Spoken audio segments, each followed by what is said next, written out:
Oi, tudo bem? Aqui é a professora Roseli e hoje estudaremos a eletrostática. Vamos aprender então estrutura atômica, eletrização e a diferença entre condutores e isolantes. Quem nunca teve, né, a sensação, quem nunca brincou com um balão de aniversário e ele ficou prendendo seus cabelos, ou até mesmo quem nunca viu crianças brincando e com seus cabelos totalmente eriçados, ou até mesmo aquela sensação de um dia bem seco estar caminhando e encostar em uma maçaneta metálica e levar um leve choque. Afinal de contas, o que é eletrostática?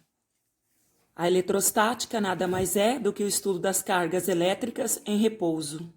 Ela ocorre devido ao acúmulo de cargas elétricas em superfícies, normalmente superfícies isolantes, como, por exemplo, um pente plástico, né? Então, acredito que muitos já tiveram a sensação de pentear os cabelos e logo após já fizeram esse teste de aproximar de pequenos objetos leves, como poeira, pelos cabelos pequenos ou até mesmo um pedaço de papel.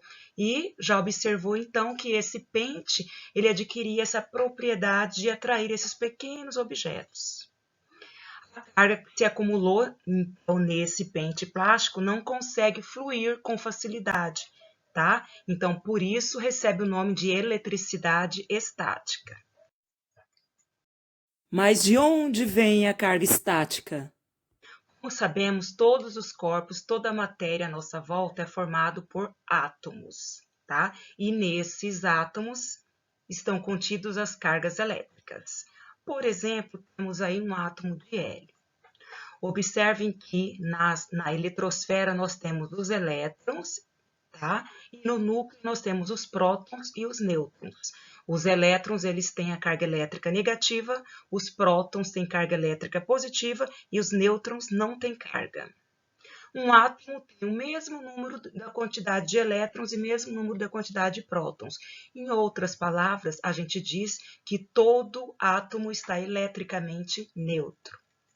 Só lembrando que esse átomo não é a representação do átomo atual, mas que para esse nosso estudo basta o entendimento a partir desse simples modelo de átomo, tá? Onde nós temos o núcleo, onde temos os prótons e os nêutrons, e na eletrosfera os elétrons de carga negativa.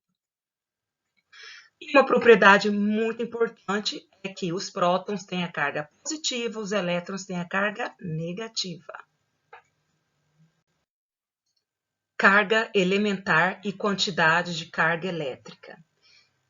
Você sabe qual é o valor da carga elétrica de um elétron ou de um próton? É um valor extremamente pequeno e é conhecido como carga elementar e é representado pela letra minúscula E. Esse valor foi encontrado através de um experimento conhecido como experimento da gota de óleo de Millikan.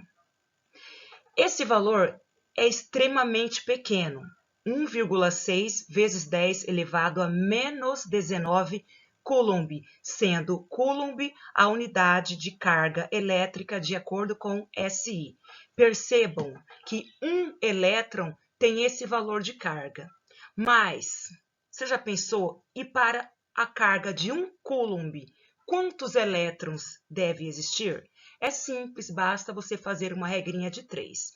Fazendo uma regrinha de 3, você vai encontrar que em um Coulomb tem 6,2 vezes 10 elevado a 18 elétrons. É um valor extremamente grande de elétrons.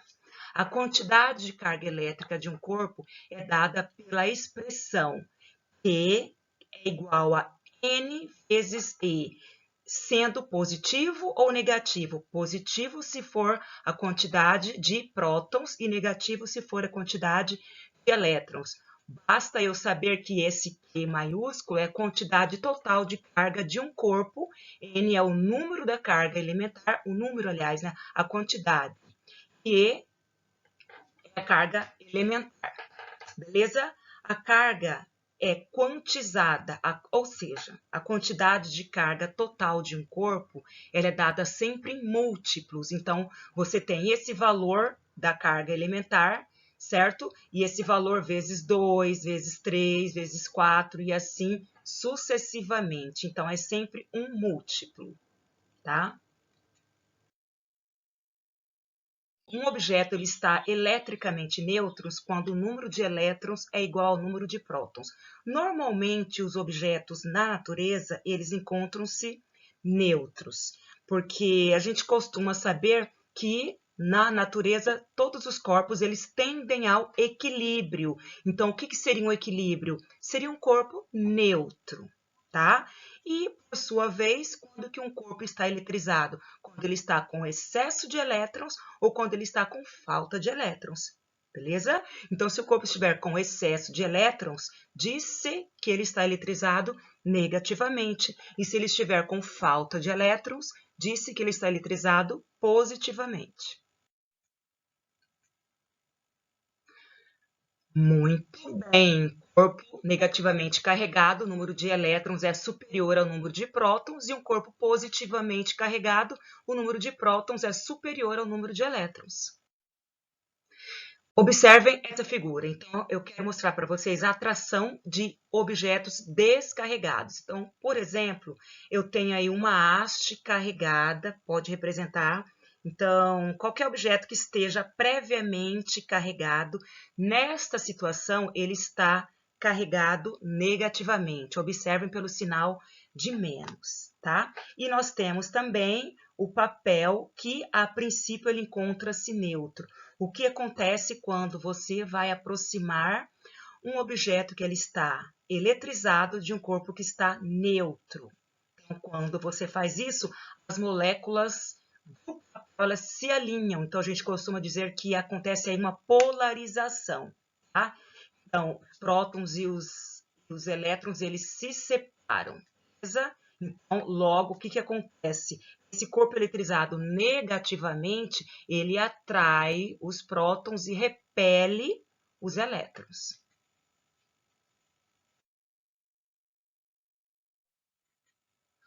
Princípio fundamental da eletrostática: corpos de sinais iguais se repelem e corpos de sinais diferentes se atraem. Quais são as forças entre essas cargas, né?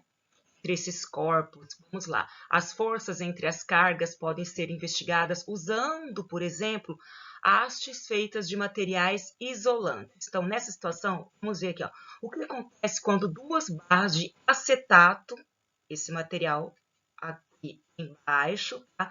Ele é utilizado, por exemplo, para fazer essas máscaras contra a Covid, né? O que acontece quando você tem duas hastes de acetato eletrizadas positivamente, você coloca elas próximas uma da outra? O que vai acontecer? Vai acontecer uma força de repulsão entre elas. Tá? Isso devido ao princípio da eletrostática. Isso foi verificado experimentalmente. Mas o que acontece se, por acaso, uma dessas hastes for substituída por uma haste de, por exemplo, polietileno carregado negativamente? Então, olha a seguinte situação. Eu vou considerar a primeira haste eletrizada positivamente e vou substituir por uma eletrizada agora negativamente. Então, observe quando a gente faz isso, isso foi feito experimentalmente, tá? Então, houve uma atração entre as duas hastes, tá? Isso é devido a algo conhecido como a série triboelétrica. Vamos ver no que consiste. Por exemplo, os elementos situados mais acima, eles têm a tendência de ficar eletrizados positivamente, ou seja, de perder elétrons. E, no caso, as substâncias localizadas mais abaixo têm a propriedade de ficar eletrizada negativamente, ou seja, de receber elétrons. Por exemplo, ao atritar, por exemplo, o cabelo humano com isopor, então, se você atritar um pedaço de isopor, tá? Passar isopor no cabelo humano, o que vai acontecer? O cabelo humano ele tem a tendência de perder elétrons, ficando assim carregado positivamente. E já o isopor, que está localizado aqui mais abaixo, ele tem a propriedade de ficar eletrizado negativamente, ou seja, de receber elétrons. Muito bem, então o que nós temos? Doação de elétrons, são os materiais situados mais acima, como exemplo o vidro, e aceitar elétrons, os elementos situados mais abaixo, como o plástico. Beleza! Vamos conhecer um pouquinho sobre condutores e isolantes. Para que nós possamos falar sobre condutores isolantes, a explicação para que nós possamos entender o que é um material condutor e o que é um material isolante está onde? Está na distribuição eletrônica, na estrutura eletrônica desses átomos. Sabemos que os átomos, os elétrons se distribuem nos átomos de acordo com as suas camadas. Então, nós temos 7 camadas distribuídas de acordo com o seu nível de energia. Então, nós temos a camada mais próxima do núcleo, que é a camada K, e aí temos L, M, N, O, P, Q, onde já aprendemos que a camada K, ela comporta até 2 elétrons, a camada L, 8 elétrons, e assim sucessivamente. Isso aqui é o número máximo de elétrons por camada. Já podemos começar a definir o que é um material condutor e o que é um material isolante, partindo dessa ideia que acabamos de falar sobre as camadas energéticas.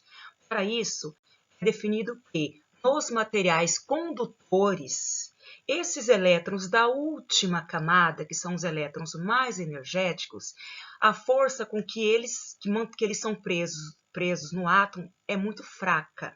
Então, eles são conhecidos como elétrons livres. É dito que nos materiais condutores, a quantidade de elétrons livres é bem grande. Já nos materiais conhecidos como isolantes, a força com que esses elétrons da última camada está ligado ao átomo é muito forte. Então, nós dizemos que nos materiais conhecidos como isolantes não existe elétrons livres ou praticamente não existe. Digamos que é próximo de zero. Falando mais um pouquinho sobre a distribuição eletrônica, nós temos aqui o diagrama de energia, o diagrama de Linus-Pauling. Então, nós sabemos que a distribuição energética, ela é feita nesse sentido, né? Muito bem. Então, e sucessivamente. Respeitando as camadas, tá? Então, na camada K, nós temos que só comporta até 2 elétrons, na camada L, comporta até 8 elétrons, e assim sucessivamente. Por exemplo, se nós fizermos a distribuição um átomo de ferro, nós sabemos que um átomo de ferro ele tem um número atômico 26, o que quer dizer que ele tem 26 elétrons distribuídos na sua eletrosfera. E como é feita essa distribuição desses elétrons do átomo de ferro? São 26 elétrons, a distribuição então é feita assim, ó, começa por esse primeiro subnível aqui, ó, na camada K. Então, vejam que eu tenho aqui, ó, 2 elétrons, aí você sobe, eu tenho na camada L aqui mais 2 elétrons, então 4 elétrons, sobe, e continuando na camada L, eu tenho mais 6 elétrons, então aqui já deu 10 elétrons, mais 2, 12, 12, subiu, aqui foi para 18 elétrons, 18, 19 e 20. Então, na camada N, eu tenho 2 elétrons, só que são 26 elétrons, né? Como que eu faço para colocar os outros 6 elétrons? Você continua a seta e vem aqui para cima. Então, finalmente, aqui você vai ter 3D6, tá? 3D6 aqui na camada, né? Camada M. Lembrando que na camada N, nós temos, então, a última camada com 2 elétrons. Esses são os elétrons livres, ok? Então, fazendo essa distribuição eletrônica, nós teremos essa seguinte sequência, beleza? Onde, na última camada, nós temos, então, 1, 2 elétrons, exatamente na camada N. Esses são os elétrons livres desse metal, que é um condutor.